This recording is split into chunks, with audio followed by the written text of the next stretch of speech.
పరిశుద్ధ గ్రంథంలో నుంచి దావీదు కీర్తన 56:8.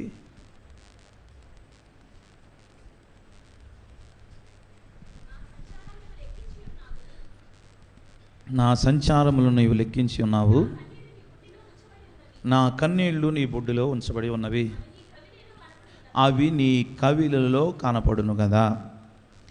ఎందుకో ఈ నెల ప్రారంభ దినాలలో పరిశుద్ధాత్మ దేవుడు తేటగా మాట్లాడుతున్న మాటలు, మానవ జీవితంలో స్థలానికి విలువ ఉంది, పొలానికి విలువ ఉంది, బంగారానికి విలువ ఉంది, వెండికి విలువ ఉంది. వీటన్నిటినీ మనం వెలబెట్టుకుంటాం, ఎంతో డబ్బు హెచ్చించి మనం కొంటాం.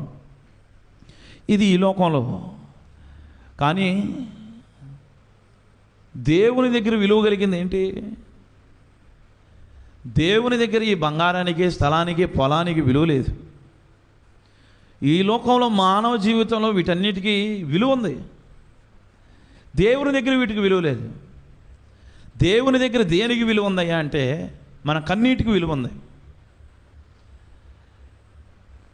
ఎన్నోసార్లు సమస్యలను బట్టి, రోగాలను బట్టి, కుటుంబాల్లో ఉన్న నిందలను బట్టి అనేకుల దగ్గరికి వెళ్ళి ఏడ్చాం. వాళ్ళు చేసింది ఏంటయ్యా అంటే మన కన్నీళ్లు తుడిచి, మన ఎదురుగా ఓదార్చి, మనం వెనక మన గురించి చెడ్డ మాటలు మాట్లాడేవాళ్ళు తప్ప, మన ఎదురుగా మన కన్నీరు తుడిచి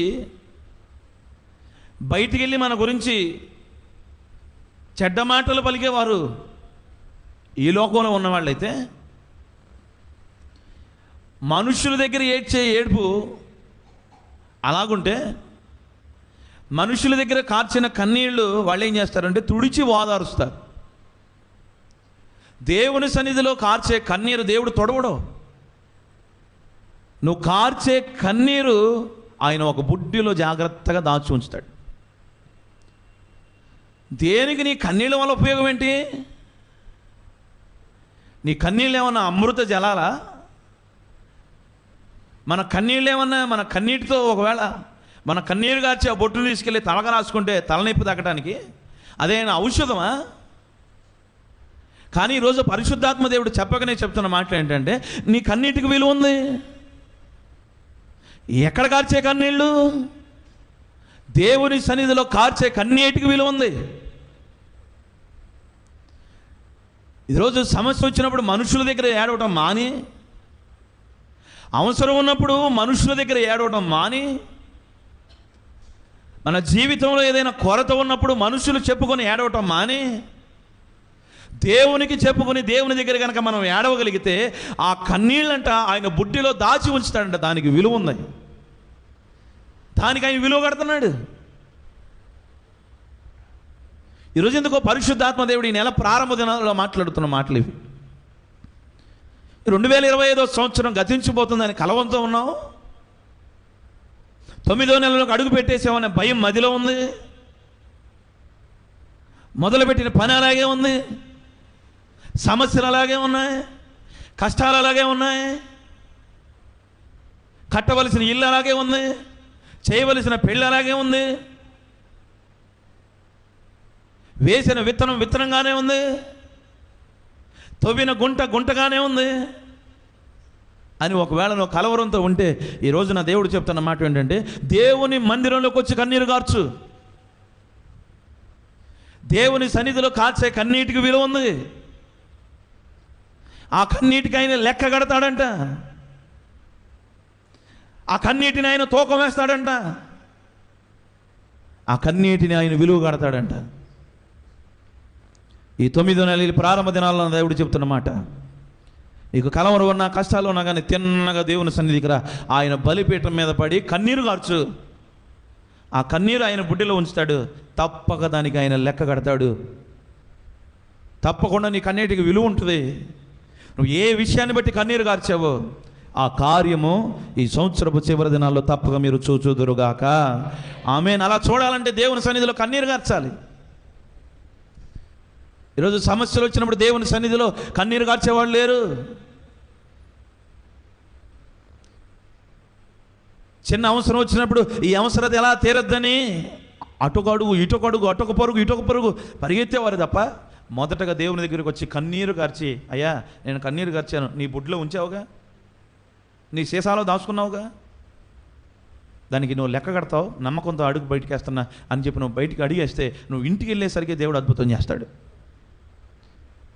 అంతేగాని సమస్యలు వచ్చినప్పుడు, ఇబ్బందులు వచ్చినప్పుడు, మనుషుల దగ్గర ఎంత ఏడ్చినా కానీ నువ్వు ఏడ్చే కన్నీళ్ళు నేల మీద పడి మచ్చలు పడతాం తప్ప, నువ్వు కార్చే కన్నీరు మనుషులకు జాలి కలిగించడం తప్ప ఆ కన్నీటికి విలువ లేదు. ఈరోజు కుటుంబంలో సమాధానం లేదా, నెమ్మది లేదా, ఆర్థిక ఇబ్బందుల, పరిస్థితులు అనుకూలంగా లేవా, ఒంటరిగా దేవుని సన్నిధికి రా, గంటల తరబడి కన్నీరు కార్చు, దేవుడు ఆ కన్నీటిని లెక్క కడతాడు. అనుభవంతో చెప్తున్న మాటలు కాదు, అనుభవించి చెప్తున్న మాటలు ఇవి. 8 రోజులు కూడా ఉదయం 5 గంటల కాడి నుంచి దైవజనులు కన్నీరు కార్చాం. అప్పుడు గుర్తుకొచ్చిన వాక్యం నాకు ఇది.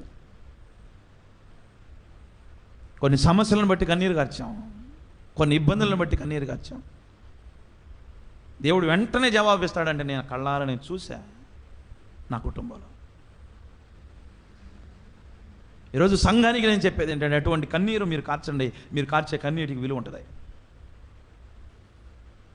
ఈరోజు నీ కొడుకు జీవితంలో సమస్య వచ్చినప్పుడు ఆ సమస్యను బట్టి కన్నీరు కార్చగలిగావా? ఏనాడన్నా ఒక బొట్టైనా కానీ దేవుని బుడ్డిలో దాచుందా? ఆర్థిక ఇబ్బందులను బట్టి, ఈ సమస్యలను బట్టి ఏనాడైనా బలిపీఠం దగ్గర దేవుని సన్నిధిలో కన్నీరు కార్చగలిగావా?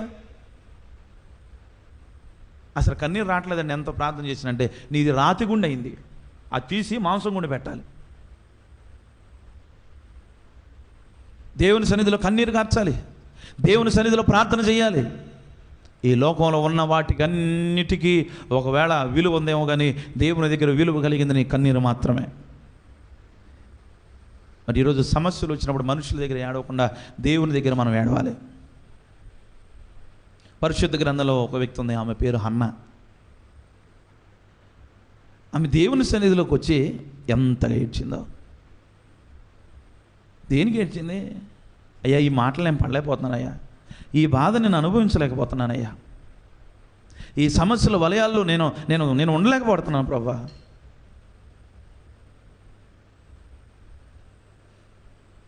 తన భర్త అయిన ఎల్కానా, 2 భార్యలు, ఒకరి జీవితంలో దేవుడు కార్యం చేశాడు. పెనిన్నాకు పిల్లలున్నారు కానీ హన్నాకు లేరు. పెనిన్న హన్నాను ఎప్పుడు కూడా వేధిస్తూనే ఉండేది, ఎప్పుడు కూడా ఎన్నో మాటలు అంటూనే ఉండేది. వాళ్ళ దగ్గరికి వీళ్ళ దగ్గరికి పోయి ఏడవలా. షిలోహు మందిరంలోకి వెళ్ళింది, దేవుని పాదాలు పట్టింది, ఎంతగా ఏడ్చిందో, ఎంతగా కన్నీరు కార్చిందో. ఒకసారి ఆమె కన్నీరు కార్చి దుఃఖపడుతున్న వేళ, కన్నీళ్లతో ప్రార్థన చేస్తున్న వేళ, నిశ్శబ్దంగా ప్రార్థన చేస్తుండగా ప్రధాన యాజకుడు ఏలి వచ్చి అంటాడు, తాగుపోతాను. తాగేవేంటి? తాగి అటు ఇటు తోలుతున్నావేంటి అన్నాడు. అంతగా లీలమైపోయి దేవుని సన్నిధిలో ఏడుస్తూ కన్నీరు కార్చింది. ఆమె ఎప్పుడైతే కన్నీరు కార్చడం మొదలుపెట్టిందో దేవుడు ఆ బుడ్డిని తీసుకొచ్చి ఇట్లా పెట్టేశాడు. ఆ కన్నీరుకి దేవుడు లెక్క కట్టాడు. కన్నీరు కార్చింది, దేవుని దగ్గర ఒక వాగ్దానం చేసింది, ఎంతగానో ప్రార్థన చేసి దేవుని దగ్గరికి మొరపెట్టింది, దేవుని దగ్గర ఒక నిబంధన చేసుకుంది, దేవుని దగ్గర ఒక వాగ్దానం పొందుకుంది. కుమారుణ్ణి ఇస్తాను, ఇంకా అంతకుమించి ఏం కావాలి నీకు? నాకు ఇవ్వు, నేను నీకు ఇస్తా. ఇంకెంతకు మించి డీలే ఉంది చెప్పండి? నాకు ఇవ్వు ప్రభువా, నేను నీ సన్నిధిలో పెంచుతా. ఇదిగో ఈ షిలోహు ప్రార్థనా మందిరంలో నేను మొరపెడుతున్నా, ఇక్కడే ఉంచుతా. అలాగే ప్రార్థన చేసింది, అలాగే కన్నీరు విడిచింది. దేవుడు ఆమె కన్నీరుకు జవాబునిచ్చాడు. దేవుడు ఆమెకు ఒక కుమారుని ఇచ్చాడు. ఆ కుమారుడికి సమూయేలు అని పేరు పెట్టింది. పాలు విడవగానే తీసుకొచ్చి దైవజనుడికి అప్పచెప్పేసింది. ఈరోజు ఎందుకు ఈ మాటలు చెప్తున్నానంటే, మనం కన్నీరు కారిస్తే ఆ కన్నీటికి విలువ ఉంది. ఈరోజు హన్న తనని ఇన్ని మాటలు అంటున్నప్పుడు, ఇంతగా అవమానిస్తున్నప్పుడు మనుషుల దగ్గరికి వెళ్ళా షిలోహు మందిరంలోకి వచ్చింది. తనకంటూ ఒక మందిరం ఉంది, ఆ మందిరం దగ్గరికి వచ్చి కన్నీరు కార్చింది. ఆ మందిరం దగ్గరే ఏడ్చింది. ఎంతగా ఏడ్చిందంటే, అక్కడున్న దైవజనుడే ఈమె ఏంటి ఎట్లా ఏడుస్తుంది, మత్తుపానీయం తీసుకుందేమో అని అనుకునే అంత రీతిగా గుక్కబట్టి ఏడ్చి దేవుని దగ్గర బహుమానం పొందుకుంది. ఎట్లా బహుమానం పొందుకుంది? కానుకలు ఇచ్చిందా, ఏం చేసిందంటే కన్నీరు కార్చింది. ఆమె కన్నీటికి విలువ ఉంది. హన్నా కార్చిన కన్నీటిని దేవుడు ఒక బుడ్డెలో దాచి ఉంచాడు. దానికి విలువ కట్టాడు. విలువ కట్టి ఆ విలువకు సమయాలు ఇచ్చాడు. ఈరోజు మనకున్న అవసరతను బట్టి దేవుని సన్నిధిలో కన్నీరు కార్చాలి, దేవుని సన్నిధిలో ప్రార్థన చేయాలి. మన పితరుల జీవితంలో కార్యం చేస్తున్న దేవుడు మన జీవితంలో చేయడా? అందుకే ఎందుకు ఈ 2025 సంవత్సరం ఈ ముగింపు దినాలలో ఈ 9వ నెలల దేవుడు చెప్పకనే చెప్తున్న మాట, ఇప్పటి వరకు మన అవసరతను బట్టి అటు ఇటు ఇటు అటు తిరిగాం. హన్నా షిలోహు మందిరంలోకి వచ్చి ఎట్లా కన్నీరు విడిచిందో, అట్లా నీకు ఇవ్వబడిన మందిరంలోకి వచ్చి నువ్వు కన్నీరు విడవగలిగితే ఆయన బుడ్డిలో దాచి ఉంచుతాడు. దానికి జవాబు ఏంటో తెలుసా? సమయాలు. దానికి బహుమానమే సమయాలు. అన్న వాగ్దానం నెరవేర్చింది, మొక్కుబడి నెరవేర్చుకుంది, దేవునికి ఇచ్చేసింది. ఏలి దగ్గర విడిచిపెట్టి అతన్ని ఒక సేవలో నడిపించాలి, సేవలో ఉండాలని చెప్పి దేవుని కోసం అర్పించలేకపోయింది. దీనన్నిటికీ పునాది ఎక్కడ పడింది అంటే కన్నీళ్ళు. ఈరోజు నీకు ఒక ఆలోచన రావాలి. ఈరోజు నా సమస్యకు ముగింపు ఏంటి, నా కుటుంబంలో ఉన్న కలవరానికి ముగింపు ఏంటంటే నీ కన్నీరే ఒక ముగింపు. దేవుని సన్నిధిలో నువ్వు కార్చే కన్నీళ్ళే ముగింపు. గత శుక్రవారం దైవజనులు దేవదాసయ్య గారు చెప్పారు, ఈ తోటలో ఈ శుక్రవారం ప్రార్థన నేను పెట్టేది హెచ్చు కోసం కాదు, ఘనత కోసం కాదు. మీరందరూ ఇక్కడ ఒక కన్నీటి బొట్టు రాల్చి వెళ్తే ఆ కన్నీటి బొట్టుకు బోళ్ళంత విలువ ఉంది, అందుకే మిమ్మల్ని ఇక్కడ తీసుకొచ్చేది అని చెప్పి అయ్యగారు చెప్పారు. ఈరోజు ఒక కన్నీటి బొట్టుకు అంత విలువ ఉంది. మరి ఈ సంవత్సరం ఇంతవరకు ఎన్నో మాటలు ఉన్నాం. ఎంతోమంది ప్రార్థన చేసుకోమన్నారు, చేతులెత్తమన్నారు, ఉపవాసం ఉండమన్నారు. ఈరోజు ఎందుకో దైవజనుడు మదిలో దేవుడు ఉంచిన మాట ఇది. హన్నా షిలోహు మందిరంలో ఎట్లాగైతే చేతులెత్తి కన్నీరు విడిచి ప్రార్థన చేసిందో, ఈరోజు నీ కుటుంబంలో రోగమైన, సమస్య అయినా, కరువైన, కష్టమైన, పిల్లలైన, వివాహమైన, వ్యాపారమైన దానిని బట్టి దేవుని బలిపీఠం దగ్గర నువ్వు కన్నీళ్లు విడవగలిగితే నీ కన్నీళ్లు ఆయన బుడ్డిలో దాచి ఉంచుతాడు, దానికి వెలగడతాడు, దానికి సరైన సమాధానం తప్పక నా దేవుడు అనుగ్రహిస్తాడు. దేవునికి స్తోత్రం, హల్లెలూయా. సమస్యను బట్టి కన్నీరు కార్చండి అంతే. సమస్యను బట్టి కన్నీరు కార్చడం, నాకు ఇది జరిగితే చేస్తానంటాం కాదు. మందిరంలోకి వచ్చి ఎట్టిట్టు అనుకుని అందులో ఒక 100 రూపాయలు కాగితం వేసి వెళ్ళటం కాదు. నీకు ఏ అవసరం ఉంది, ఆ అవసరతను బట్టి దేవుని సన్నిధిలో కన్నీరు కార్చు. నీ కన్నీటికి తప్పక ఆయన జవాబిస్తాడు. ఇప్పటివరకు ప్రార్థన చేశానండి, ఎంతో ప్రార్థన చేశాను, మంచిదే. అన్న ఎందుకు షిలోహు మందిరంలోకి వచ్చి కన్నీరు ఇచ్చింది? తన ఇంటి దగ్గర ప్రార్థన చేసుకోవచ్చుగా.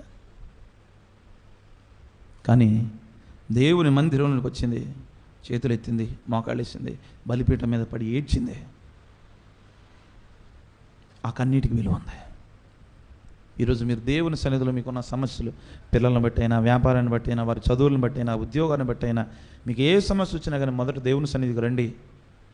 దేవుడు చక్కని మందిరం ఇచ్చాడు. ఈ మందిరంలో మీరు ఎంతసేపు మీరు ప్రార్థన చేసుకున్నా మిమ్మల్ని ఎవరేమనరు. కన్నీరు కార్చండి. ఆ కన్నీటికి లెక్క ఉన్నది, విలువ ఉంటుంది, లెక్క కడతాడు. ఈరోజు మనం ఇచ్చే ఆస్తులు, మనం చేసే వీటికి ఉండకపోవచ్చేమో కానీ మన కన్నీటికి విలువ ఉందంట. దేవుడు గిన్నెడు చన్నీళ్ళు ఇస్తేనే పరలోక రాజ్యంలో నేను దాన్ని దాచి ఉంచుతాను, లెక్కలో రాసి ఉంచుతాను అన్నాడుగా. అట్లాగే నువ్వు కార్చే కన్నీటికి కూడా ఒక గొప్ప విలువ ఉంది. అన్న కన్నీరు కార్చింది, దేవుడు దానికి తగిన జవాబు అనుగ్రహించాడు. పరిశుద్ధ గ్రంథంలో ఇంకొక వ్యక్తి ఉంది, ఆమె పేరు హాగరు. అరణ్యంలో ఏడ్చింది. ఏడ్చిన ఏడ్పుకి దేవుడే మాట్లాడి మళ్ళీ వెనక తిరిగి పంపించాడు. మరలా దేవుడు ఉదయాన్నే లేచి హాగరును, తన బిడ్డను, దైవజనుడు అబ్రాము ఉదయాన్నే లేచి హాగరుకు కొంత ఆహారం, కొంత నీటిని ఇచ్చి ఆమెను, ఇష్మాయిల్ని పంపించాడు. కొంత ఆహారం, కొంత నీళ్లు ఎంతసేపు వస్తాయి? వెళ్ళిందేమో అరణ్యం. ఆ బెర్షెబా అరణ్యంలోకి అడుగుపెట్టినప్పుడు, ఆ నీళ్ళైపోయినప్పుడు, తినడానికి తిండి లేనప్పుడు, తన కళ్ళ ముందే తన కొడుకు ఒకవేళ చనిపోతాడేమని భయం వేసి ఆ పొదల చాటును పడేసి పక్కకి వెళ్ళి ఏడుస్తుంది, కన్నీరు కారుస్తుంది, ఎంతగానో బాధపడుతుంది. అప్పుడు దేవుడు అంటాడు, హాగరు ఎందుకు భయపడతావు? నేను నీ మొర విన్నాను, నీ కన్నీటిని నేను చూశాను, నీ కన్నీటిని నా బుడ్డిలో దాచి ఉంచాను, దానికి తగిన ఫలం నేను ఇస్తాను అన్నాడు. ఆ పిల్లవాడు ఎంతగానో ఏడుస్తున్నాడు. అలా కళ్ళు తెరిచి చూడగానే ఒక నీటి బావిని దేవుడు చూపించాడు. అరణ్యంలో నీటి ఓటు ఏంటండి? ఆమె కార్చిన కన్నీళ్ళు అరణ్యంలో కూడా నీటి ఓటును పుట్టించగలదు. దేవునికి స్తోత్రం, హల్లెలూయా. నీరు తాగారు. ఇష్మాయేలు బ్రతికాడు. ఈరోజు అతని చరిత్ర చూస్తే దేవుడు ఎంతగా రాశాడు. దానికి కారణం ఏంటంటే కన్నీళ్ళు.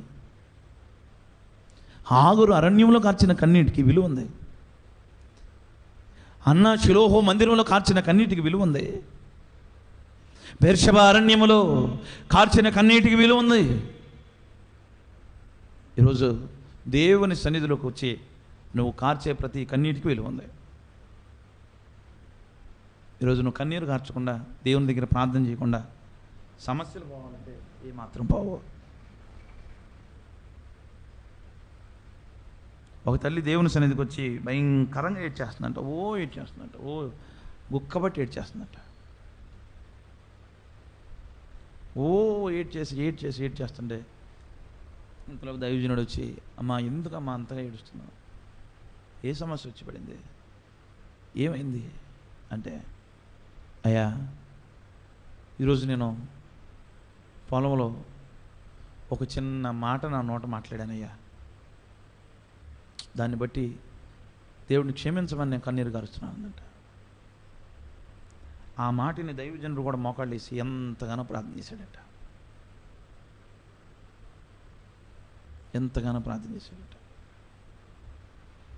అంటే ఒక చిన్న మాట కోసమే అంతగా తల్లి కన్నీరు గారుస్తుంటే మనకున్న సమస్యలు ఎంత గొప్పవి, ఎంత పెద్దవి. మన సమస్యలను బట్టి మనం కన్నీరు గార్చలేకపోతున్నాం. మరి ఈరోజైనా ఈ మాట వింటున్న తర్వాత అయినా సరే మన సమస్యను బట్టి మనం చేతులు ఎత్తాలి. మన సమస్యను బట్టి మనం ప్రార్థన చేయాలి, దేవుని సన్నిధిలో మొరపెట్టాలి. ఈరోజు చాలామంది మనుషుల మాట వింటారు. మనుషుల మాట విని మనుషులు ఏదో అన్నారని చెప్పి కన్నీరు గారుస్తారు. వాళ్ళ ఎదురుగా ఉపయోగం ఏం లేదు. దేవుని మాట వినాలి మనం. దేవుని గద్దింపుకు లోబడాలి మనం. దేవుని మాట విని మనం కన్నీరు గార్చాలి. దేవుని మాటని మనం కన్నీరు గార్చాలి. ఈరోజు చాలామంది దేవుని మాట వినకుండా మనుషుల మాటలు విని వాళ్ళ మాటలు విని వాళ్ళు అట్లా అన్నారండి నన్ను, అట్లాగే జరిగిద్ది, ఎత్తి నిలబడి పెట్టుకుని ఎడతారు. ఉపయోగం ఏంటి? మనుషుల మాట వినేవాళ్ళు ఎవరంటే బుద్ధి లేని వాళ్ళు. బైబిలే చెప్తుంది. గతంలో కుటుంబానికి వెళ్ళినప్పుడు చెప్పా, మళ్ళీ నన్ను రమ్మనకపోయినా నాకేమీ ఇబ్బంది లేదు. మళ్ళీ నా మందిరంలో నలుగురు ఉన్నా నాకేమీ ఇబ్బంది లేదు. నాకు ఒకటే కావాలి, ఒకడున్నా కానీ నాకు 100% స్ట్రైక్ రేట్ కావాలి. ఓ దైవజనుడు అంటాడు, ఒక మందిరంలోకి వెళ్ళినప్పుడు అంట 4 జోకులు వేసి నవ్వుతా వాక్యం చెప్తే మళ్ళీ రెండోసారి పిలుస్తారంట. మనల్ని ఎవడు రెండోసారి పిలవసరలా. మనం దేవుడు వాక్యం చెప్పమన్నాడు, వాక్యం చెప్పేసినట్టు అంతే. దేవుడు మన మదిలో ఏది ఇచ్చాడో మనం ఏది నేర్చుకున్నామో అది చెప్పాల్సింది అంతే. అక్కడ అమ్మకి చెప్తే మళ్ళీ మనల్ని పిలవరేమో, పిలవకపోతే పిలపోయాడు. దేవుడు చెప్పమన్నదే మనం చెప్పి రావాలి. అంతేగాని వాళ్ళు మళ్ళీ పిలుస్తారని చెప్పి మనం ఏది హెచ్చరికంగా 4 మాటలు చెప్పి ఇవి మన దగ్గర కుదరదు. ఎవడు బుద్ధిమంతుడు అంటే దేవుని మాట విన్నవాడే. అందుకే పరిశుద్ధ గ్రంథంలో 2 మాటలు చూపిస్తాను. మత్తయి సువార్త 7:24.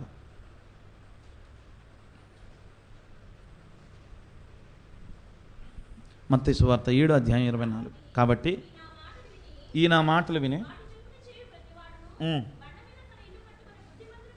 ఎవడు బుద్ధిమంతుడు? మాట విన్నోడే. కాబట్టి నా మాటలు విని వాటి చొప్పున చేసేవాడు వాడు బుద్ధిమంతుడు. ఈరోజు ఎవడైతే దేవుని మాట, దేవుని వాక్యం విని పని మొదలు పెడతాడో వాడే బుద్ధిమంతుడు.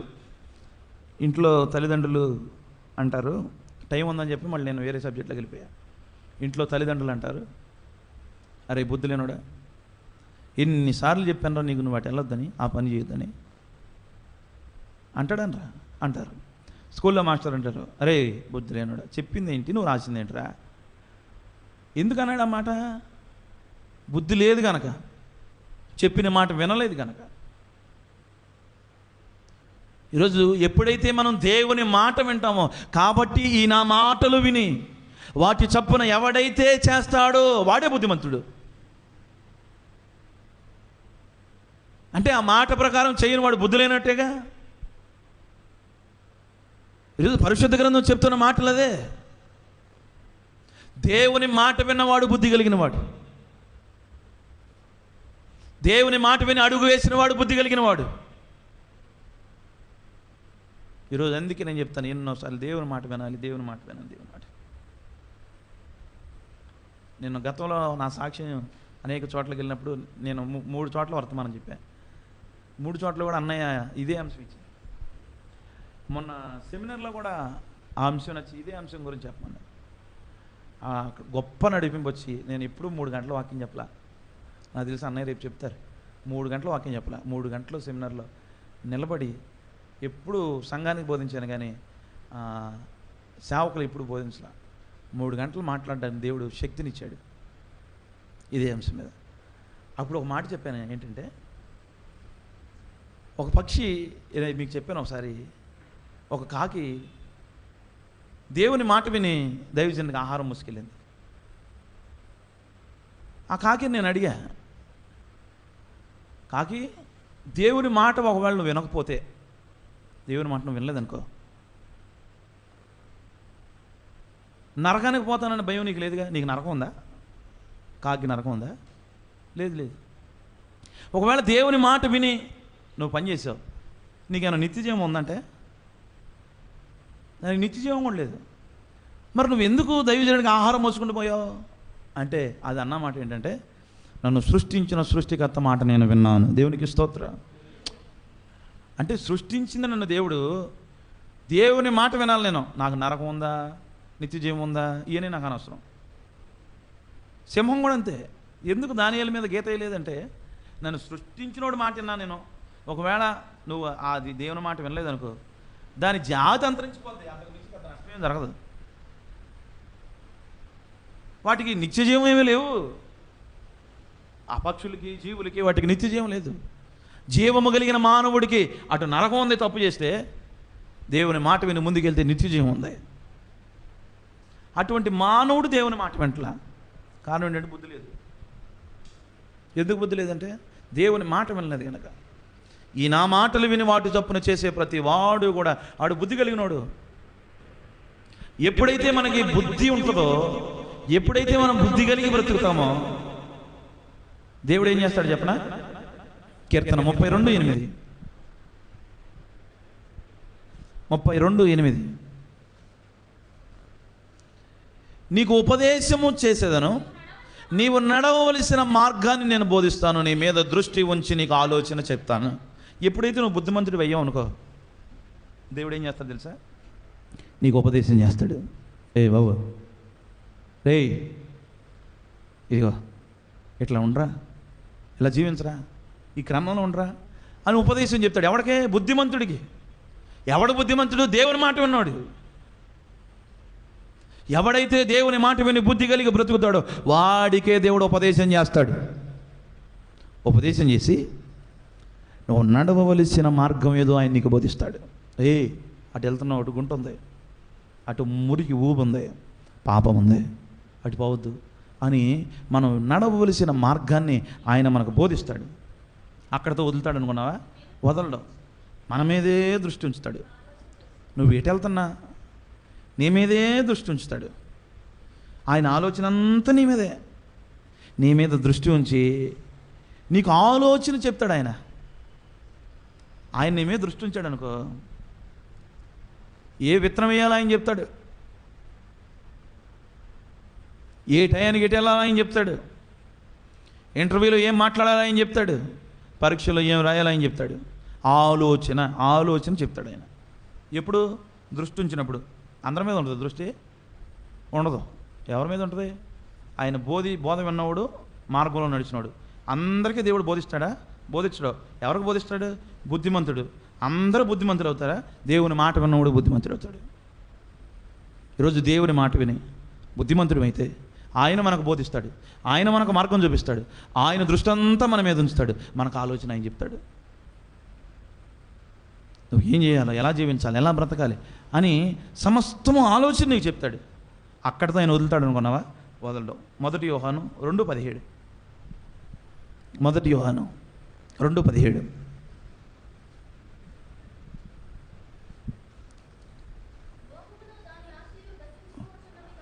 లోకమును దాని ఆశ గతించిపోవచ్చున్నవి కానీ దేవుని చిత్తము జరిగించేవాడు నిరంతరము నిలిచే ఉంటాడు. దేవునికి స్తోత్ర. ఆయన నీ మీద దృష్టి ఉంచినప్పుడు, ఆయన నీకు ఆలోచన చెప్పినప్పుడు, ఇదిగో ఎన్నో కలవరాలు, ఎన్నో ఇబ్బందులు, ఎన్నో ఒడిదుడుకులు అవన్నీ వస్తాయంట. లోకము దాని ఆశ గతించిపోద్ది కానీ నువ్వెవరో తెలుసా? దేవుని చిత్తం జరిగించేవాడు. నీకు ఇచ్చే బిరుదు అది. మీరెవరో అంటే దేవుని చిత్తం జరిగించేవాడు. దేవుని చిత్తం జరిగించేవాడు నిరంతరం నిలిచే ఉంటాడు. కష్టాలు వచ్చినా, కలవరాలు వచ్చినా, ఇబ్బందులు వచ్చినా పడిపోడు. చిన్న శ్రమలు వచ్చినా, చిన్న ఇబ్బందులు వచ్చినా, చిన్న కొరత వచ్చినా పడిపోడు. ఎందుకు పడిపోలేదు వీడు అంటే, వీడు దేవుని మాట విన్నాడండి, బుద్ధిమంతుడిగా బ్రతికాడండి, దేవుడు బోధించాడండి, మార్గం చూపించాడండి, దృష్టి అంతా ఉంచాడండి, ఆలోచన చెప్పాడండి. అందుకే వీళ్ళు దేవుని చిత్తంగా బ్రతికే వాళ్ళు. వీళ్ళు దేవుని చిత్తానుసారంగా బ్రతుకుతున్నారు కనుక వీళ్ళు నిరంతరము నిలిచే ఉంటారు. దేవునికి స్తోత్ర. మనం నిరంతరం నిలిచే ఉండాలంటే అసలు పునాది ఎక్కడో తెలుసా? దేవుని మాట వినాలి, బుద్ధిమంతుడిగా మనం బ్రతకాలి. ఈరోజు పరిశుద్ధ గ్రంథం చెప్పకనే చెప్తుందిగా. ఈరోజు అందరి ఆశ ఏంటి? అందరి కోరిక ఏంటి? పాట పాడతాంగా, నిరంతరం నీతోనే జీవించాలని ఆశనన్నిలా బ్రతికించుచున్. ఏంటి ఆశ ఈ లోకంలో? నిరంతరం ఆయనతో బ్రతకాలని. నువ్వు నిరంతరం ఆయనతో బ్రతకాలంటే నువ్వు మొదట దేవుని మాట వినాలి. దేవుని మాట విన్నోడు బుద్ధిమంతుడు. ఎవడైతే బుద్ధిమంతుడు అవుతాడో దేవుడు బోధిస్తాడు, మార్గం చూపిస్తాడు, ఆయన దృష్టి ఉంచుతాడు, ఆలోచన చెప్తాడు. వాళ్ళంతా ఏ వచ్చినా కానీ కదల్చబడరంట. లోకము దాని ఆశ గతించిపోద్దేమో కానీ దేవుని చిత్తం ఎవడైతే జరిగిస్తాడో వాడు నిరంతరం నిలిచి ఉంటాడంట. ఈరోజు మీరు నిరంతరం నిలిచి ఉండాలంటే మీరు దేవుని మాట వినాలి. మీరు దేవుని మాట విని అడుగు ముందుకేసి సాగాలి. దేవుని మాట విన్నవాడే బుద్ధిమంతుడు అని పరిశుద్ధ గ్రంథం చెప్తుంది. దేవుని మాట విన్నవాడంట బుద్ధిమంతుడు అవుతాడు. మొదటిది దేవుని మాట విన్నవాడు. రెండవది ఏంటంటే ఆడి క్రమం తప్పడు. దేవుని మాట ఉన్నవాడు క్రమంలోనే ఉంటాడు. వాడు ఏనాడు క్రమం తప్పడు. మత్తయి సువార్త 15:9. మత్తయి సువార్త 15:9 వాక్యం.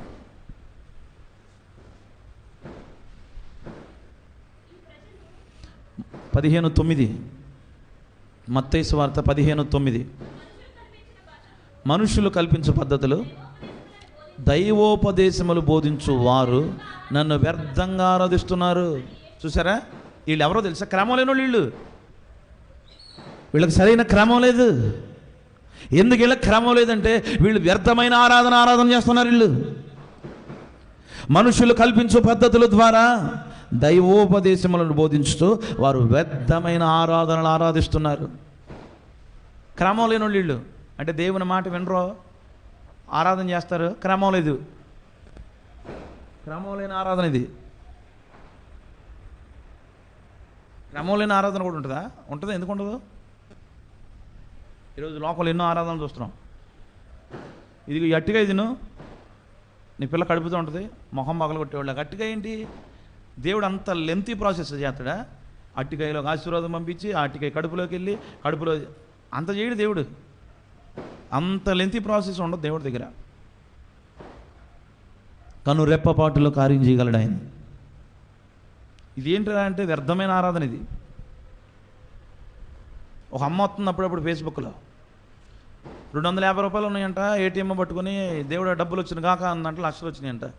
ఈడ్చి ఈదులో పడేసేవాళ్ళు లేక వ్యర్థమైన ఆరాధన ఇది. గ్యాస్ బండి అయిపోయిందంట, గ్యాస్ బండి మీద చేసి గ్యాస్ బండి నింపబండి కాకందంటే గ్యాస్ బండి ఇంకా నయం పగిలిపోలా. ఇదేంటంటే వ్యర్థమైన ఆరాధనలు ఈ రోజున. ఈ రోజున లోకంలో వ్యర్థమైన ఆరాధనలు చేసేవాళ్ళు ఉన్నారు. పామాకండి. క్రమమైన భక్తిలో ఉండండి, క్రమమైన క్రమంలో సాగండి, దేవుని మాట వినండి. ఈరోజు మా దగ్గరికి వస్తే ఆశీర్వాదాలు వస్తాయని, మా దగ్గరికి రండి దీవెనలు వస్తాయి.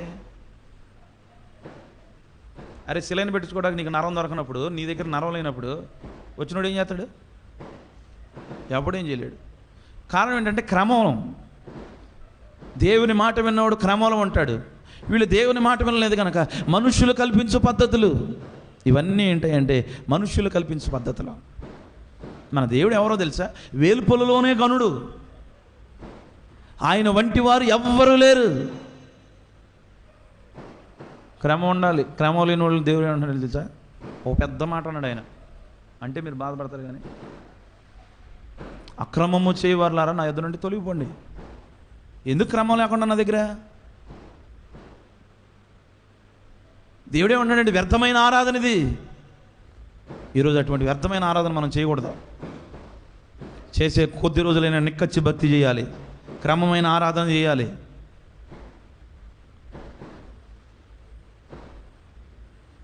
ఈరోజు దేవుని మాట విన్నవాడు ఎక్కడ ఉంటాడంటే సరైన క్రమంలో ఉంటాడు.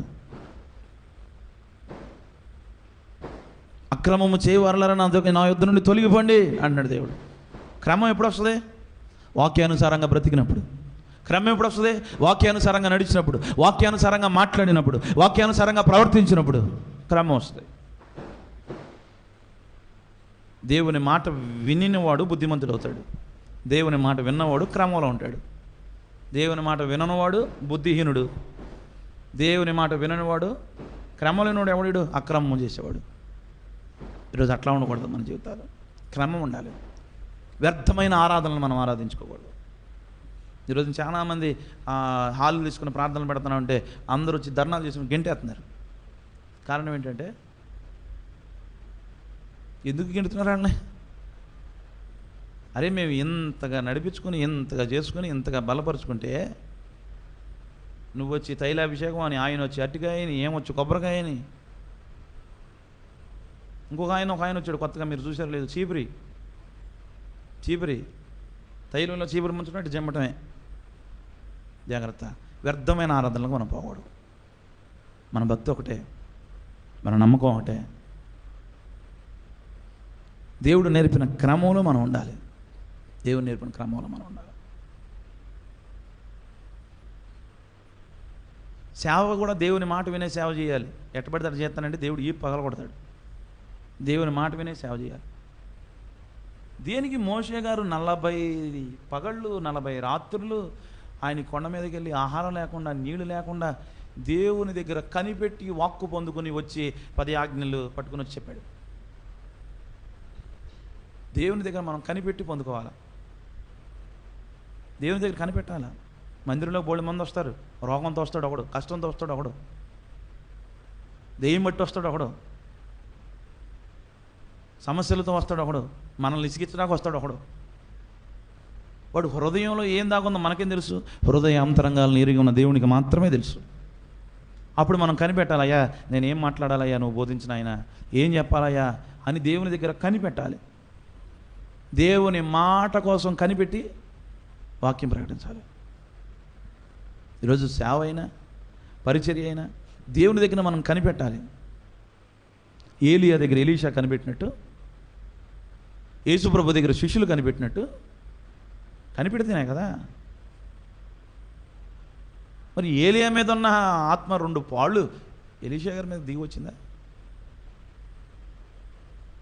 యేసుప్రభు మరి పునరుద్ధానుడి వెళ్ళిపోయేటప్పుడు 50వ రోజు ఏదో అంటారు, ఆ 50వ రోజునే 50వ రోజు శిష్యుల మీద ఉన్న శిష్యులు ఆత్మతో నింపబడ్డారు. శిష్యులందరూ కూడా ఆత్మతో నింపబడ్డారు. మరి ఏలియా గారి మీద ఉన్న ఆత్మ ఎలీషా గారి మీదకి వచ్చింది, ఆత్మతో నింపబడ్డారు. ఆ పెంతెకోస్తు దినం నాడున ఆ 50వ రోజు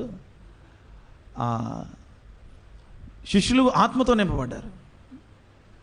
ఎట్లా? నేర్చుకున్నారు కనుక, వాళ్ళ దగ్గర నేర్చుకున్నారు కనుక వాళ్ళు ఆత్మతో నింపబడ్డారు. ఈరోజు మందిరంలో మీరు వచ్చి నేర్చుకుంటేనే ఆత్మతో మీరు నింపబడతారు. దేవుని దగ్గర అడిగి మనం పొందుకోవాలి. దేవుని దగ్గర అడిగి మనం పొందుకోవాలి. దేవుని మాట కోసం కనిపెట్టాలి. మీరు దేవుని మందిరంలోకి వచ్చేటప్పుడు కూడా, అయ్యా నువ్వు నాతో ఏం మాట్లాడుతున్నావు అని కనిపెట్టి రావాలి. నేను వచ్చేటప్పుడు కూడా, అయ్యా నాకు నేర్పించయ్యా ఏం మాట్లాడాలి అని దేవుని దగ్గర కనిపెట్టి నేను పొందుకొని రావాలి. ఎందుకంటే హృదయ అంతరంగాలను ఎరిగి ఉన్న దేవుడు కనుక. వాళ్ళు ఎలా వస్తారో తెలియదు మనకి, వచ్చేవాళ్ళు మనకేం తెలుసు? దేవుడే మాట్లాడాలి. దేవుడు మాట్లాడాలంటే దేవుడి దగ్గర మనం కనిపెట్టి పొందుకోవాలి. దేవుని దగ్గర కనిపెట్టి పొందుకోవాలి. పరిశుద్ధ గ్రంథంలో తిమోతి ఉన్నాడు, మాట విన్నాడు, మాదిరికరమైన పరిచర్య చేశాడు. మాదిరికరమైన పరిచయం చేశాడు. ఆ రోజు అక్కడ యవ్వన పిల్లల గురించి చెప్పా. పరిశుద్ధ గ్రంథంలో ఉంటుంది, 1 తిమోతి 4:12 చూడండి. 4:12 నీ యవ్వనమును బట్టి ఎవ్వడు కూడా నిన్ను తృణీకరించకము కానీ మాటలోను, ప్రవర్తనలోను, ప్రేమలోను, విశ్వాసములోను, పవిత్రతలోను మాదిరిగా ఉండాలి. కొంతమంది చెప్తారు, ఇక్కడి నుంచే చెప్తారు, ఎక్కడ? మాటలోను, ప్రవర్తనలోను, ప్రేమలోను, విశ్వాసంలో. అరే పైన ఏముంది? యవ్వనుడా, నీ యవ్వనమును బట్టి ఎవ్వడు నిన్ను తృణీకరించకూడదు. ఎవ్వడో నిన్ను తృణీకరించకూడదు. మందిరంలో సౌండ్ ఏంటో ఇంట్లో అదే సౌండ్ ఉండాలి. కొంతమంది చూడండి పరిచర్యలో, వీడు సౌండ్ సిస్టమ్ దగ్గర కూర్చుంటాడు, అక్కడికి వెళ్ళి ఇంకో సౌండ్ పెడతాడు. వీడికి ఏం మాదిరి ఉంది? వీడికి ఇక్కడ భోజనాల్లో వడ్డం చేస్తాడు, రేపొద్దున అక్కడ భోజనాలు. ఏంట్రా నీ మాదిరి ఏంట్రా? యవ్వనుడా, నీ యవ్వనమును బట్టి ఎవ్వరు నిన్ను తృణీకరించకూడదు. ఫస్ట్ అది. నువ్వు పరిచర్య చేసినా, నువ్వు దేవుని పనిలో ఉన్నా ఎవరు నిన్ను తృణీకరించకూడదు. అబ్బో ఏమి పని చేస్తుందా అనకూడదు. ఎవరు మనల్ని తృణీకరించకూడదు. అలా ఉండాలి మన జీవితం. వేరే వాళ్ళు తృణీకరించేలాగా మన జీవితాలు ఉండకూడదు. ఆ రోజు యవ్వనుల గురించి మాట్లాడాను ఒక అరగంట. మనం ఏ పని చేస్తున్నా ఎవరు కూడా మనల్ని తృణీకరించకూడదు. మన మందిరంలో మనం ఏ పని చేస్తున్నా ఎవరు మనల్ని తృణీకరించకూడదు. అయ్యగారు నేను లేట్గా వస్తున్నాను కదా, ప్రార్థన చేసి పాటలు పాడంటే, అయ్యగారికి ఏం తెలిసి ఈడికి ఇచ్చాడు మైకు అని సంఘం నిన్ను తృణీకరించకూడదు. అమ్మ నేను వస్తాను కదా, నువ్వు ప్రార్థన చేయమంటే చేస్తలే ఏమో ప్రార్థన అని నిన్ను ఎవరు తృణీకరించకూడదు. అట్లా మాటలోనూ, ప్రవర్తనలోనూ, ప్రేమలోనూ, విశ్వాసంలోనూ, పవిత్రతలోనూ మాదిరికరంగా మనం బ్రతకాలి. బ్రతుకే పరిచర్య అవ్వాలి, పరిచర్య బ్రతుకు అవ్వాలి. రెండు వేరవ్వకూడదు. అదొకటి ఇదొకటి అవ్వకూడదు. మన పరిచర్య ఎలా ఉందో మన బ్రతుకు ఎలా ఉండాలి, మన బ్రతుకు ఎలా ఉందో మన పరిచర్య ఎలాగ ఉండాలి. మాదిరికరంగా ఉండాలి, అందరి చేత అంగీకరించబడాలి. మన జీవితం నవ్వులు పాలవ్వకూడదు, అపహాస్య పాలవ్వకూడదు, హేళన అవ్వకూడదు. అనేకులకు మాదిరికరంగా ఉండాలి, మాదిరికరంగా ఉండాలి. చాలా చోట్ల చూసా, ఆడు మందిరంలో సౌండ్ సిస్టమ్ దగ్గర ఉంటాడు, వీడు ఇంట్లోనేమో బేస్లు పెట్టి మంచి మంచి పాటలు పెట్టి, ఊపొచ్చే పాటలు పెట్టి సౌండ్ పెడతాడు. మందిరంలోకి వచ్చి దేవుని పాటలు పెడతాడు. అంటే మందిరంలో ఒక సౌండ్, ఇంట్లో ఒక సౌండ్ ఉండకూడదు. అట్లా నువ్వు మాదిరికరంగా ఉండాలి. ఎవడు మాదిరికరంగా ఉంటాడంటే దేవుని మాట విని పరిచర్య చేశాడు. ఎవరో తిమోతి దేవుని మాట విని సేవ చేశాడు. పరిశుద్ధ గ్రంథంలో ఇంకొక అతని పేరు స్టెఫను. ఆయన పరిచయం ఎట్లా ఉందో తెలుసా? ఒక 7గురిని ఏర్పరచుకున్నారు. ఆ 7గురు ఒకడో రాగానే నువ్వు వంట దగ్గరికి వెళ్ళి వంట చేయరా అంటే బాగుండేది. అనలా రాగానే బలిపీఠం అంటే బాగుండేది. ఆయన చెప్పిన పని ఏంటో తెలుసా? అదిగో ఆ యదవరాల దగ్గరికి వెళ్ళి ఆ యదవరాలు పరిచయం చేయి. నేనేంటి యదవరాల దగ్గరికి వెళ్ళడం ఏంటి, వాళ్ళకి బాగుండడం ఏంటి, వాళ్ళకి అన్నం పెడతాం ఏంటి, వాళ్ళకి పరిచయం చేయటం ఏంటి అనుకోలే. అప్పగించిన పనిలో నమ్మకంగా పనిచేశాడు మాట విని. ఈరోజు నీకు అప్పగించిన పని ఏదైనా నమ్మకంగా చెయ్యి. నాకు ఈ పని చెప్పారేంటి, నాకు అది చెప్పారేంటి, నాకు ఇది చెప్పారేంటి, మందిరం ఊడమన్నారేంటి, మందిరం గడగమన్నారేంటి, మందిరం దులపమన్నారేంటి, అదేంటి అయ్యగారు వాళ్ళకే చెప్పారు నాకెందుకు చెప్పలే? నీకు అప్పగించిన పని నమ్మకంగా చేయి. స్టెఫను చివరి వరకు కూడా అప్పగించిన పని నమ్మకంగా చేశాడు కనుక ఈరోజు హతసాక్షుల్లో మొదటి పేరు అయిందేగా. రాళ్లతో కూడా చంపారు. ఈరోజు హతసాక్షులు అని అంటున్నాం. హతసాక్షి మొదటి వ్యక్తి స్టెఫను, మొదటోడు. దేవుని కోసం చచ్చినోళ్ళలో మొదటోడు ఎవడురా అంటే స్టెఫను. దేవుని కోసం హతసాక్షి అయిపోయాడు. కారణం ఏంటంటే మాట విని అప్పగించిందని నమ్మకంగా చేశాడు. సౌలేనా ఆయన జీవితానికి ఒక మాదిరిగా ఉన్నాడు. పౌలుగా మారాడంటే ఎట్ట మారాడండి? స్టెఫనే కారణం.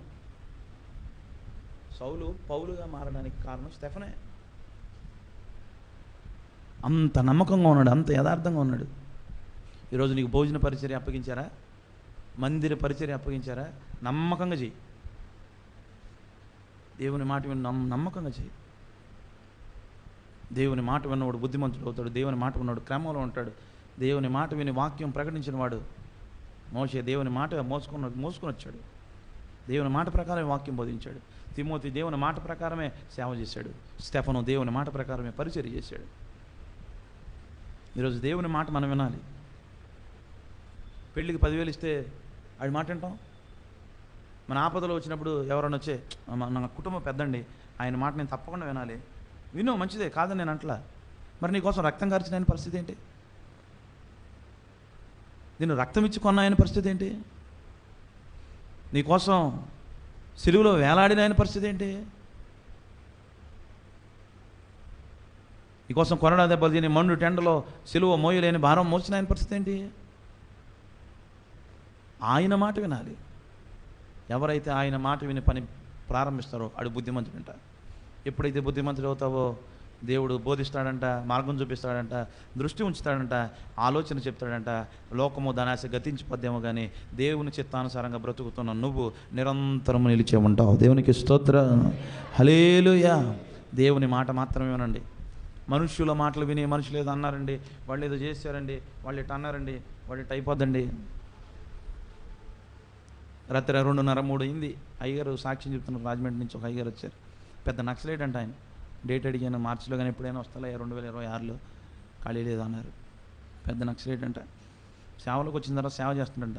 పరీక్షించుకుందాం అసలు మన భక్తి అంటే మనకు తీయాలిగా అని ఆ ఊరు ఎవరు వెళ్తే వాళ్ళకి చేతపడి చేస్తున్నారంట. వాక్యం చెప్తుంటే ఉండపోతే అసలు నా భక్తి ఏంటని చెప్పి వెళ్ళాడు. ఆ చేతపడి చేసిన సేవకుడిగా మార్చి వచ్చేసాడంట. దేవునికి స్తోత్రం. అంత గొప్ప కార్యం జరిగింది అక్కడ. అసలు ఆడు ఫోటో తీసుకెళ్ళి ఎవడదన్నా పొడుతుంటే ఇక ఆడు 2వ రోజు అతమంట. అలాంటిది ఆయన కనిపెట్టి ప్రార్థన చేసి వెళ్ళాడు. వాళ్ళ కుటుంబంలోంచే తన భార్య ఏదో సమస్యతో ఉంటే వెళ్ళి ప్రార్థన చేశారంట. ఆ సమస్య తీర్చబడిందంట.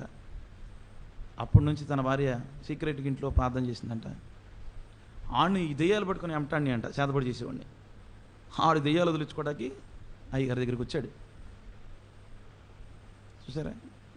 మనం దేవుని మాట మాత్రమే వినాలి. మనుషుల మాట విని మనం కలవరపడి కన్నీరు గార్చి ఆ కన్నీటికి విలువ ఉండదు. దేవుని దగ్గరికి రండి, మీ సమస్యను బట్టి కన్నీరు కార్చండి. ఈ నెల ఇంకా 4 నెలలే ఉన్నాయి అన్న ఆలోచన మర్చిపోయి ఈ 4 నెలలు నువ్వు దేవుని దగ్గర కన్నీరు కార్చు, తప్పక దేవుడు నీ కన్నీటికి విలువిస్తాడు. నేను దేవుని దగ్గర ఎంత ఏడ్చాను నా భార్యకి తెలుసు. ఒక సమస్యను బట్టి నా మీద ఎంత నిందలు ఇచ్చారో, ఎన్నో మాటలు పడ్డాను. నేను దేవుని దగ్గర కన్నీరు కార్చాను, ప్రార్థన చేశాను. దేవుడు చక్కటి బహుమానం ఇచ్చాడు. ఈరోజు మీరు కూడా దేవుని సన్నిధిలో కన్నీరు కార్చండి. ఆ కన్నీటిని ఆయన బుడ్డిలో దాచి ఉంచుతాడు. దానికి తప్పకుండా ఆయన వెలగడతాడు, ఆయన జవాబునిస్తాడు. ఆగరు ప్రార్థన ఆలకించాడుగా, హన్నా ప్రార్థన ఆలకించాడుగా. వారి కన్నీటికి జవాబు వారి కుమారులు ఎంతగా ఆశీర్వదించబడ్డారు, ఎంతగా దీవించబడ్డారు, ఎంతగా సేవలో ఎదిగారు, ఎంతగా భక్తి జీవితంలో నిలబడ్డారు. ఈరోజు నీ మాట వింటున్న తర్వాత అయినా సరే దేవుని మాట వినండి, మనుషుల మాట పక్కన పెట్టండి. దేవుని మాట విని దేవుని పరిచర్య చేయండి, దేవుని సేవ చేయండి, దేవుని పనిలో ఉండండి. వ్యర్థమైన ఆరాధనలు మనకొద్దు, ఎన్నో కనపడతా ఉంటాయి, ఎవరెవరో వస్తూ ఉంటారు. దేవుని మాట మాత్రమే వినండి. ఈరోజు పరిశుద్ధ గ్రంథంలో ఉన్న మాట ఉన్నట్టే నేను నేర్చుకుంది అదే. ఏదైనా సందర్భం వచ్చినప్పుడు బయట విషయాలు తీసుకురావటానికి కూడా ఆలోచిస్తాను నేను. అంతేగాని వేరే వేరే సాక్ష్యాలు చెప్తాను. కానీ చెట్టు మీద పెట్ట ఉందంట, పెట్ట రెట్టేసిందంట, రెట్ట పచ్చగా ఉందంట, ఎందుకు ఇవన్నీ మనకు అవసరం లేదు. వ్యర్థమైన ఆరాధనలు ఇవి. దేవుని మాట వినండి, సరైన క్రమంలో మీరు ఉండండి, సరైన క్రమంలో మీరు సాగండి. గత ఆదివారం ఒక ఆదివారం నేను లేనప్పుడు దైవజనుడు మనం రాత్రి చెప్తున్నాడు, అయ్యా మీ వాక్యాలు మేము ఎప్పుడూ వింటూనే ఉంటాను, ఆదివారం నేను వింటూనే ఉంటాను, అదే క్రమంలో చెప్పగలనా లేదా అని చెప్పి ఆయన ముందు రాత్రి ఉపవాసం ఉండి కనిపెట్టి దేవుని దగ్గర ప్రార్థన చేసుకుని వచ్చి బలిపేట మీద దేవుని వాక్యం ప్రకటించారండి. ఆయన చెప్తున్నారు. మరి ఈరోజైనా ఈ మాటలు వింటున్న తర్వాత అయినా సరే మీరు దేవుని మాట మాత్రమే వినండి. మీకున్న సమస్యలు ఏదైనా, అది చిన్నదా పెద్దదా ఏదైనా సరే, మందిరం తలుపు తీసుకోండి, దేవుని సన్నిధిలో కన్నీరు విడిచి ప్రార్థన చేయండి. ఆ కన్నీటికి విలువ ఉంటుంది. ఈ 9వ నెల ఈ వాగ్దానం చేతపట్టుకుని అప్పటి నుండి మీకున్న సమస్యను బట్టి, పురుషులైనా స్త్రీలైనా మీ కుటుంబంలో ఏ సమస్య ఉన్నా కానీ దేవుని సన్నిధిలో వ్యక్తిగతంగా ప్రార్థన చేయండి. ప్రార్థన రావట్లేదా, అయ్యగారు మీకు సాయంకాలం ఖాళీయేనా, నేను మందిరంలోకి వస్తా, నాతో పాటు మోకరించడానికి మీరు వస్తారా అంటే రావటానికి నేను సిద్ధం, గంటల తరబడి మీతో ప్రార్థన చేయడానికి నేను సిద్ధం. నా ఉద్యోగం చూసుకునే గత వారం అంతా ఇంట్లో ఉన్నానా, ఇంట్లో లేను. ఇంటికి వచ్చేసరికి 2, 12, 1 గంట. ఎందుకు? దేవుని సన్నిధిలో సంఘం కోసం ప్రార్థన, సంఘం కోసం కన్నీరు విడటం, సంఘం కోసం పరిచర్య కోసం. ఇంకా దేవుని దగ్గర ఏదో నేర్చుకోవాలి, సంఘానికి ఏదో చెప్పాలా అనే ఆశ. ఎందుకో దేవుడు అట్లా సాగుతున్న వాళ్ళు మోయలేని భారం మా భుజాల మీద వేస్తున్నాడు. మాకెంత భారం ఉందో పిల్లలకు తెలుసు, వాళ్ళతో పంచుకుంటూ ఉంటాం. 22 నైట్కే మాకు భారం అయిపోతుందంటే ఆయన పగలు కూడా వచ్చేస్తాను, ఒక 500 మంది సేవకులు వస్తూ ఉంటున్నారు, వచ్చేయండి, దేవుడే ఉన్నాడు మాతో, ఆయన చూసుకుంటాడు. పెద్ద దైవజనులు, చుట్టుపక్కల ప్రాంతాల నుండి దైవజనులు వచ్చి మన పోదరెడ్డి పిల్ల ప్రార్థన చేస్తున్నానంటే ఎవడొద్దంటాడు చెప్పండి? ఎవరొద్దంటారు? సరే పిల్లల్ని అడిగా, సరే అని తలకు విప్పాం. వాళ్ళు ఒకటే చెప్పారు, అయ్యా నువ్వు భయపడొద్దు, కానుకలు పట్టబడవు, కానుకలు ఇవ్వబడవు, మా తీర్మానం అదే ఐఎఫ్జే అన్నారు. మేము దాని గురించి కూడా మేము భయపడలేం. వచ్చిన వాళ్ళకి భోజనం అన్నారు, పెడతాం. ఆల్రెడీ 22 పగలు ఒక 70 మంది 80 మందికి వండేస్తున్నారు మా వాళ్ళు. ఆడితో పాటు ఇంకో 100 మందికి వండేస్తారు అదే పప్పు. కానీ ఏంటంటే ఒక 500 మంది 200 మంది 100 మంది సేవకులు వచ్చి ఈ ప్రాంతంలో కన్నీరు విడిచి వెళ్ళారు అనుకో, ఒక చిన్న మొక్క మొలుస్తుందని ఆశ అంతే. ఈ ప్రాంతంలో ఉన్న సమస్యలు తీర్చబడతాయి అని ఆశ అంతే. అదే భారంతో, మొయ్యలేని భారం భుజాల మీద తీసుకుని ముందుకు వెళ్తున్నా. మీరు అందరూ ప్రార్థన చేయండి. ఒకవేళ మీకు ఏ సమస్య లేవా, దైవజనుడు రోగంతో ఉన్నాడు, కన్నీరు గార్చి వచ్చి దైవజనుడి కోసం, సమస్యతో ఉన్నాడు, కలవరాలతో ఉన్నాడు, దైవజనుడి కోసం ప్రార్థన చేయి, కన్నీరు గార్చు. నువ్వు లక్షలు ఇవ్వకపోవచ్చు, కోట్లు ఇవ్వకపోవచ్చు, దేవుని కోసం నువ్వు కార్చే కన్నీరే. మా అత్త అదే అంటది. మీ ఇంటికి వెళ్ళినప్పుడు శ్యామన్న, మేము మన ఇంటికాడే ఉన్నాం మా ఇంటి దగ్గర, అప్పుడు అత్తను చూశారు. అక్కడ ఇంటికాడ కూడా నేను సాక్ష్యం చెప్పాను, 1.5 గంట సాక్ష్యం చెప్పాను. వాళ్ళతో పాటు ఒక డాక్టర్లు కొంతమంది వచ్చారు, వాళ్ళకి సాక్ష్యం చెప్పాను. సాక్ష్యం చెప్పేటప్పుడు ఇప్పుడు చెప్పాను కదండి, మా నాయనమ్మ వాళ్ళ కూతురేనండి మందిరంలో నుండి ప్రార్థన చేస్తుందంటే ఆ తల్లి కళ్ళలో చూసినప్పుడు అర్థమైందయ్యా, ఆ ప్రార్థన నీ సంఘానికి నీకు ఎంతగానో బలం ఉందన్నారు. నిజమే. అదే ఈరోజు మందిరంలో కార్చే ప్రతి కన్నీటికి విలువ ఉంటుందండి, ఎప్పుడూ పోదు. అది నీ కుటుంబానికి ఉంటుంది, నీ పిల్లలకు ఉంటుంది, మందిరానికి ఉంటుంది, సేవకునికి ఉంటుంది. ఈరోజు శనివారం ఒకరోజు సేవకుడు వస్తున్నాడు, ఏదో వచ్చి వెళ్ళిపోదాం అనుకుని కాదు. మీరు రండి, మీతో పాటు నేను ఏకీభవించడానికి ప్రార్థనలో గంటల తరబడి ప్రార్థనలో ఉంటానికి నేను సిద్ధంగా ఉన్నాను. అయ్యా 7 నుంచి నేను ప్రార్థన చేసుకుందాం అనుకుంటున్నాను, ప్రార్థన రాట్లా, ఏకీభవించవా అంటే ఏకీభవిస్తాను వచ్చి. లేదు వ్యక్తిగతంగా నేను ప్రార్థన చేస్తున్నాను అయ్యా, నా నడిపింపు కోసం మీరు ఎక్కడ ఉన్నా ప్రార్థన చేయండి అంటే తప్పక మీకోసం చేతులు ఎత్తుతాను. ఏ ఆరాధనలో ఉన్నా, ఏ కోడికలో ఉన్నా మీకోసం ప్రార్థన చేస్తాను. నాది ఒకటే ఆశ అండి, మీరు కన్నీరు కార్చాలి, ఆ కన్నీటికి దేవుడు వెలగట్టాలి, ఒక గొప్ప మేలు మీరు చూడాలి. దేవునికి స్తోత్ర. అట్టి కార్యాలు దేవుడు మన కుటుంబాల్లో జరిగించును గాక.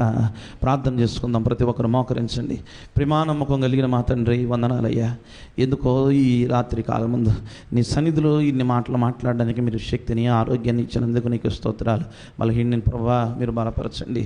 నీ సన్నిధిలో కన్నీరు